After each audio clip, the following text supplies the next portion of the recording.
Hi friends, இப்போ நான் பார்க்க போகிறது பீட்ரூட் அல்வா. தேவையான பொருட்கள்: பீட்ரூட்டை நல்லா ஸ்க்ராப் பண்ணிட்டு இருந்தீங்கன்னா 100 கிராம் பீட்ரூட், 100 கிராம் ஜீனி, 50 நெய், 4 ஏலக்காய். பீட்ரூட்டை ஒரு கடாயில் நெய் ஊற்றி நல்லா ஃப்ரை பண்ணிக்கிட்டே இருந்தீங்க அப்படின்னா அதில் உள்ள தண்ணியெல்லாம் ட்ரை ஆகிடும். கலர் சேஞ்ச் ஆகிடும்போ நல்லா கொஞ்சம் கொஞ்சமாக ஆட் பண்ணி நெய் நல்லா வதக்கிட்டே இருங்க, அடி பிடிக்காத அளவுக்கு.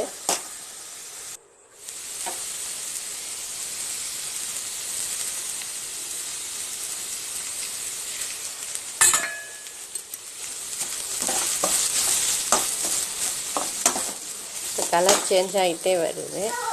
இப்போ ஜீனி எடுத்து போட்டு அதையும் நல்லா கலரிக்கிட்டே வந்தீங்க அப்படின்னா ஜீனி நல்லா கரைஞ்சி பீட்ரூட்டோடு சேர்ந்து நல்லா அல்வா பதத்துக்கு வரும்.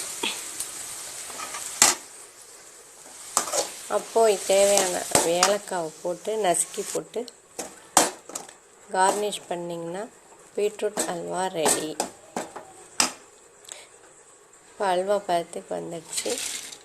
Beetroot halwa ready. கேஷ்யூநட் போட்டு கார்னிஷ் பண்ணிங்கன்னா